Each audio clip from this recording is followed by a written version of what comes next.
ఇక్కడ ఇచ్చిన ప్రాబ్లం లో మనకి ఏంటంటే జర్నల్ ఎంట్రీస్ సంబంధించి ఇన్ఫర్మేషన్ ఇచ్చారు.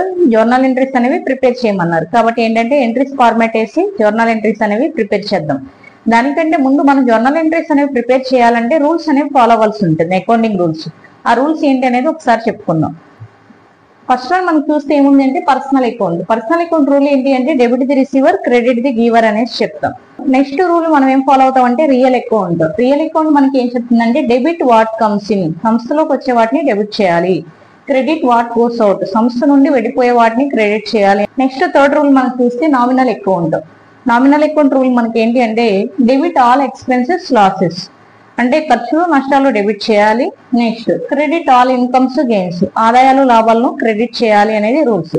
ఈ 3 రూల్స్ ఏవైతే ఉన్నాయో వీటిని బట్టి మనం అక్కడ ఉన్న ట్రాన్సాక్షన్స్ కి ఎంట్రీస్ అనేవి రాయడం జరుగుతుంది. ఒక్కొక్క ట్రాన్సాక్షన్ దేనికి సంబంధించిందో చూసుకుని ఈ విధంగా ఈ రూల్స్ ఫాలో అవుతూ ఎంట్రీస్ అనేవి రాయాలి. కాబట్టి ఇప్పుడు మనం ఏం చేద్దామంటే ఫార్మాట్ అనేది వేద్దాం. ఎంట్రీ ఫార్మాట్ అనేది ఒకసారి ఏం తీసుకున్నాం అనేది చూద్దాం. ఇక్కడ మనం ఇయర్, మంత్, డేట్ అనేది రాసుకుంటాం. నెక్స్ట్ పర్టికులర్స్, ఆ ట్రాన్సాక్షన్ సంబంధించి ఎంట్రీ అనేది రాస్తాం. నెక్స్ట్ వన్ మనకి ఇక్కడ ఎల్ఎఫ్ నెంబర్. చాలా మంది ఇక్కడ ఏంటంటే కన్ఫ్యూజ్ అవుతూ ఉంటారు. మనకి జర్నల్ ఎంట్రీలో రాసేది ఎల్ఎఫ్ నెంబర్ అంటాం, లెడ్జర్ అకౌంట్ లో రాసేదాన్ని జేఎఫ్ నెంబర్ అనేసి అంటాం. ఇక్కడ ఎల్ఎఫ్ నెంబర్ అంటే ఏంటి అంటే లెడ్జర్ ఫోలియో నెంబర్ అనేసి చెప్తాం. కాబట్టి